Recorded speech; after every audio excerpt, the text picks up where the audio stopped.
Well, hello. Welcome to a bonus episode of the Church Leadership Lab. We are talking about all things Easter weekend, but before you think about what that means, let me explain. We know that a lot of time and energy is put into planning, executing, thinking about Good Friday, Easter, the week leading up, the whole weekend. Rightfully so. It's a big weekend for the church. And so we love that. Hopefully we've helped in some small ways in contributing to doing that really well. But what we want to talk about is, what do you do after? We talk a lot about before, preparing, during, all of that. But especially for you church leaders, those of you who have put in a ton of time, whether you're full-time staff, whether you're volunteer, bivocational, whatever that looks like, what does your time look like after? And in particular, what does it look like to rest well after such a busy weekend and a full weekend of ministry? Hopefully, come Sunday night, you will sit there and your heart will be full, but your tank will be empty. And so what does it look like to rest well? So we just want to go through some quick things to talk about that. Obviously, I have Kacie, co-host here. Hey, Kacie. Hey, who doesn't love a bonus? A bonus should be a very positive word, right? I cannot think of hope it's a surprise. We used to do this. I worked at Starbucks for a long time, and early on there was this thing called surprise and delight. And so, like, you know what I'm talking about? Yeah. So surprise and delight is like you're coming up to order your latte, and me working at Starbucks is like, I'm just going to straight give you a blueberry scone, and it's going to be on the house, and I'm about to surprise and delight you.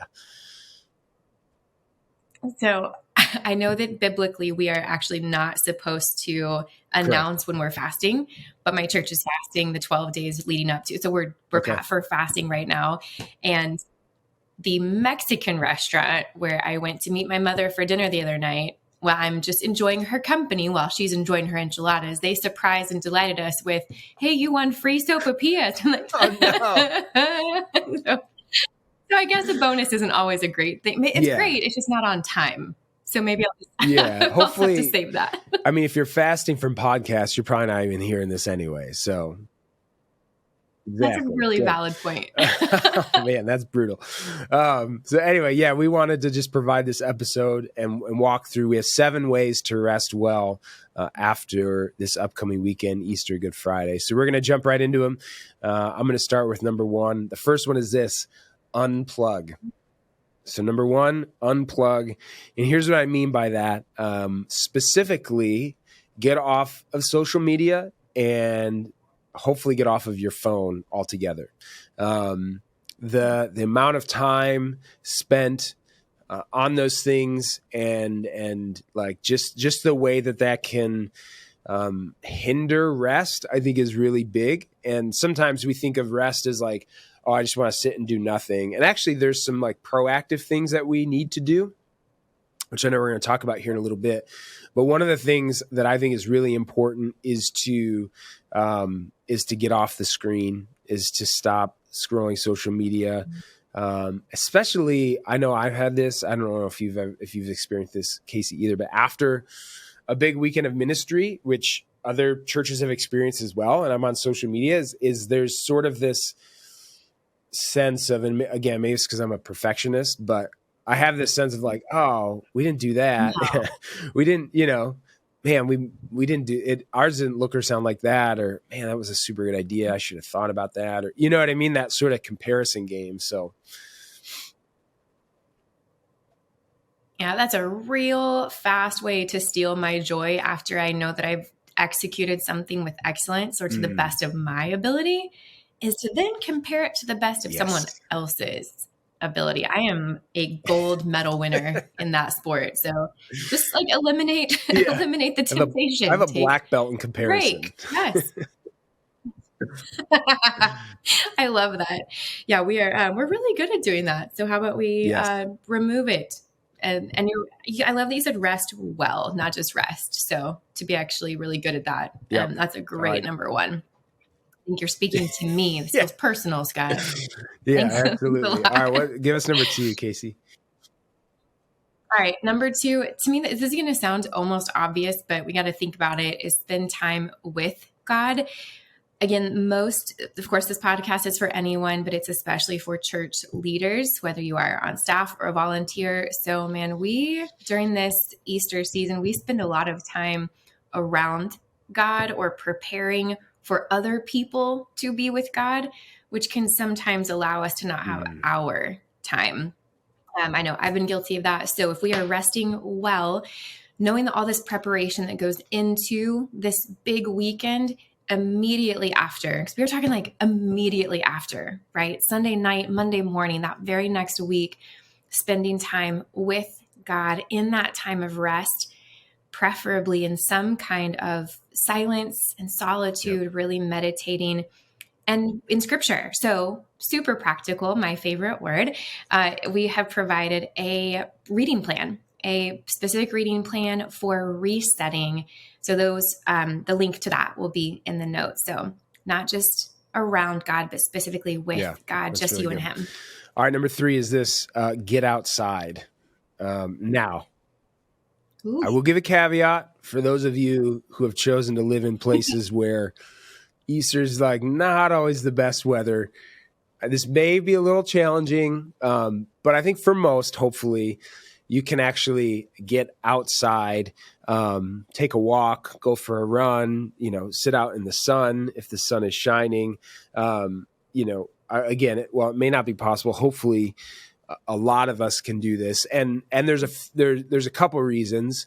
One, like just being in creation, being in nature, I think for a lot that can be very energizing.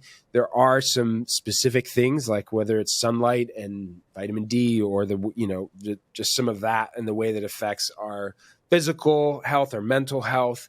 But it's interesting. I found this quote that I'm actually going to read here. And so this is a quote from the American Psychological Association, Dr. Lisa Nisbet. It says this: there is mounting evidence from dozens and dozens of researchers that nature has benefits for both physical and psychological human well-being.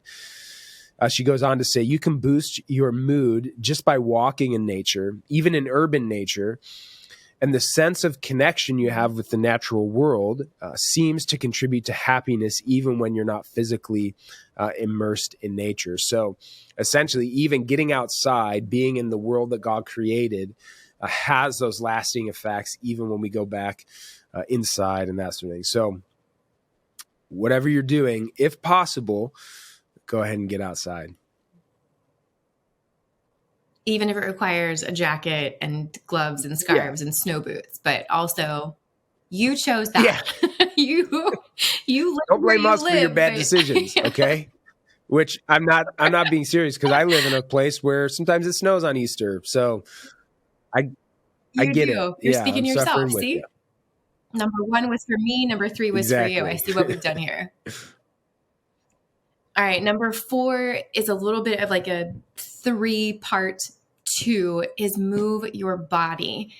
If you can get outside, excellent. Even better, kind of for bonus points, is to do something active, do something actually physical, even if that is a short walk, anything to get actual exercise. Back to the psychology of this all, moving our body, getting exercise is so, so good for our mental health. And I do love how much we have talked about mental health and the psychology of us protecting ourselves, and how that connects to our spiritual health as well. So keeping that one really short, because it ties right into get outside and get moving. And you don't have to do anything crazy. It's probably not a good idea to like start P90X the day after Good Friday and Easter. Is that still a thing? I did it. I had all the DVDs, and the DVDs are those little silver things that went into a specific player. Shout out to the younger folks watching or listening to this who have no idea what we're talking about. They're not listening. They just tuned out. We have no these idea. Old people talking about DVDs and CDs. Yeah. This P90X. Oh yeah. No, I did too. I've done it multiple times actually. And I'm a fan. Just this episode is sponsored Shout by out to Tony Horton. Do your best and forget the rest. That's what he says. So that'll be Well, that'll be like a little bonus tip about Good Friday News. Do your best, forget the rest. so many bonuses. I love this. Might be my favorite episode ever. All right. Number 5 is this: spend time with friends and family. I know that in the busyness of the season, sometimes plans get canceled. Sometimes you just can't make things. There's different events. There's stuff that it's like, hey, I got a lot on my plate I can't do, which is a sacrifice that you make to serve the church and to serve your people. Hopefully you don't sacrifice your family in the process, but you make your family makes a kind of a sacrifice together. That's a whole nother episode to dive into that. But it is really helpful, I think, to make some intentional plans after that season to engage in relationships. So if you are married and have a family, maybe it's time with your spouse, with your kids.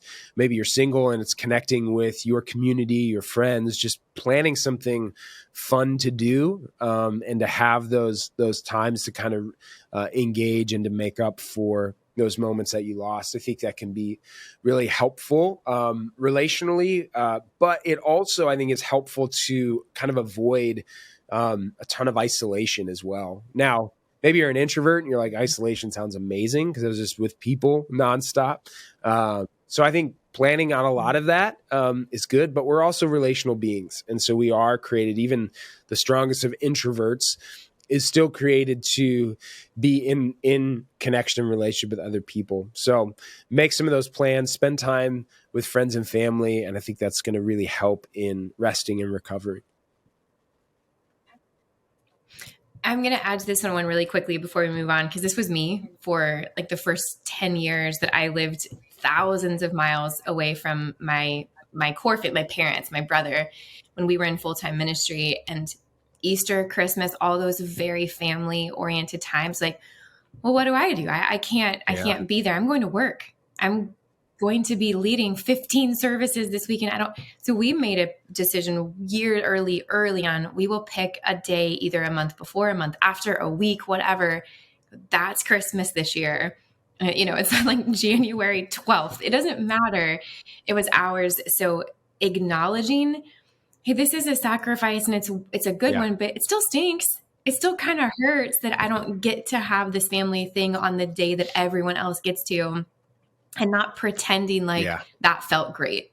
Like, it's okay. Like, it is a sacrifice, but how can we have our own? And something too, for those maybe listening who have church leaders that you're working with or that are in your church or would like who might be in that situation, also extend an invitation to say, hey, come be a part of our, brunch or dinner on Easter or, because while you want to allow them to say no, if they're like, hey, we do have plans, sometimes that can be really special too. Like, we're actually going to be kind of grafted into this family and their traditions because ours, is 1,000 miles away or whatever it might be.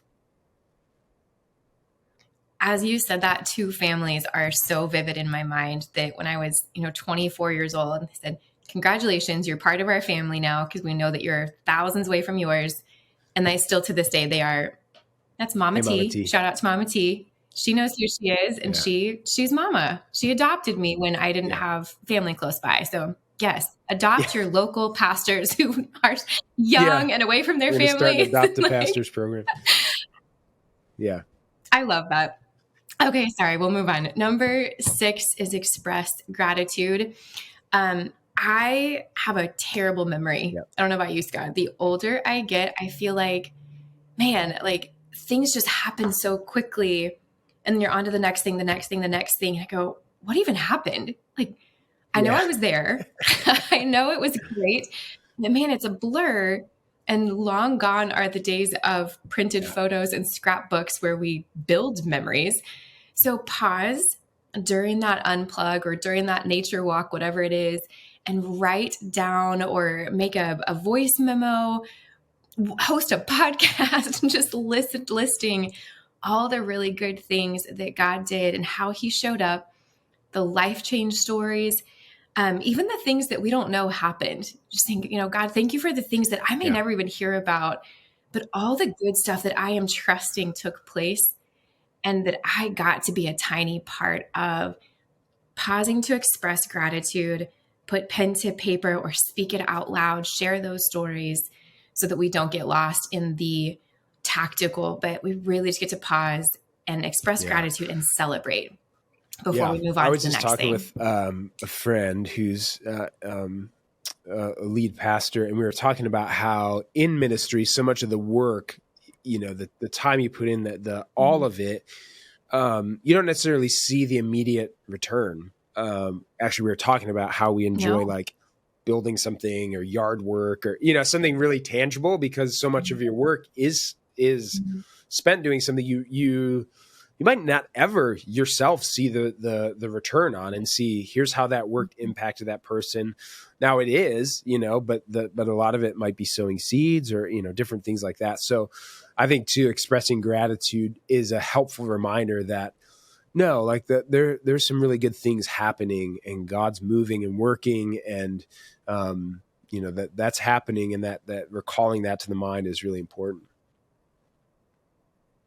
Right. So we live in this world of instant gratification. Right? I can click publish and then immediately see that people like it or don't. like we have this instant, we can see exactly what happened the moment after it happened.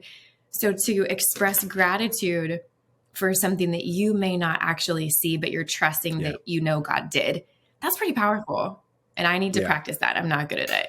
So I need to see it to know how to celebrate it. I'm celebrating something that I didn't even get to witness. That's 100%. Actually pretty cool. All right. Number 7, this is our last official one. And then we do have a little bonus here, but number 7 is do something for fun. In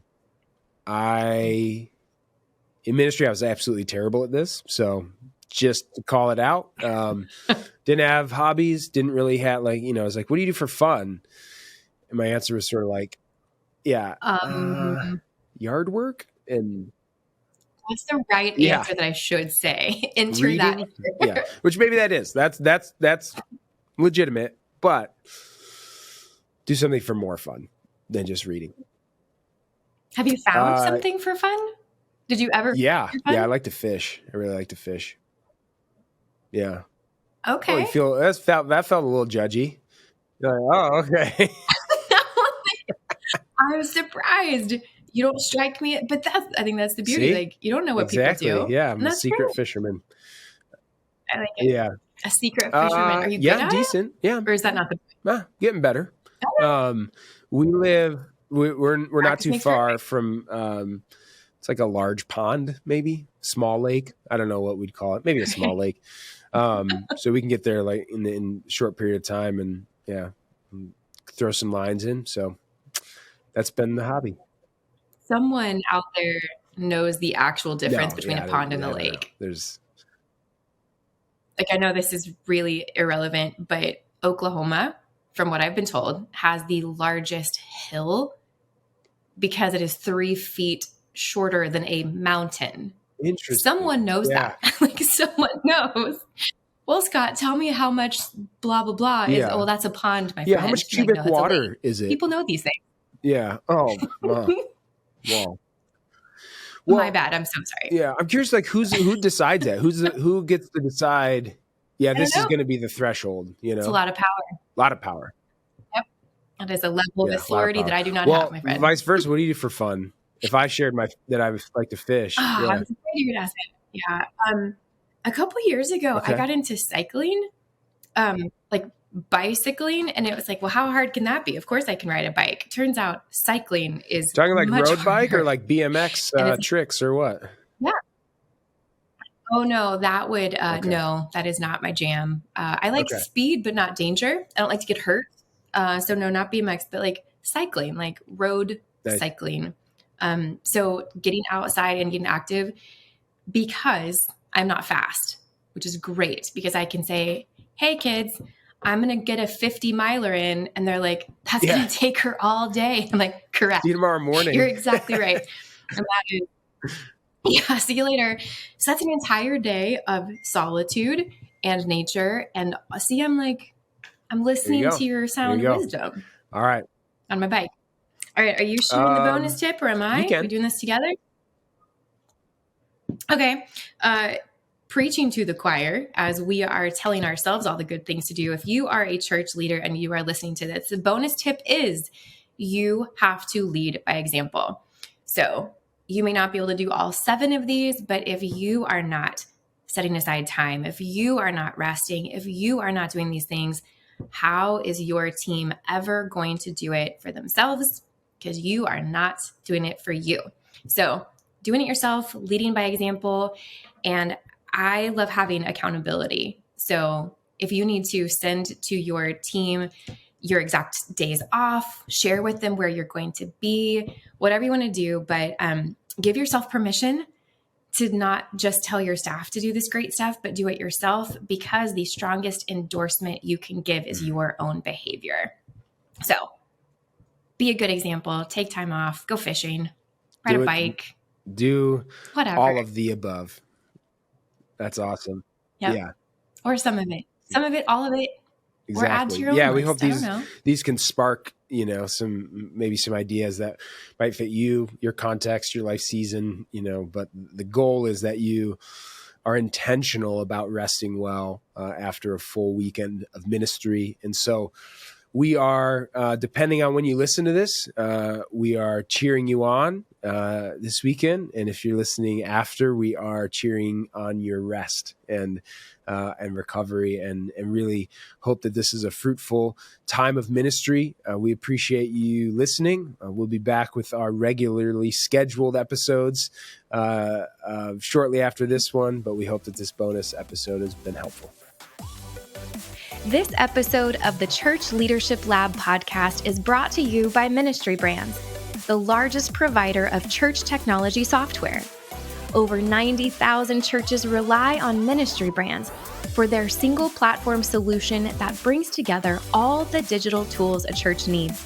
From online giving to websites to church management software and more, Ministry Brands is leading the way in simple to use, innovative solutions, all with the goal of empowering healthy churches. To learn more, visit ministrybrands.com.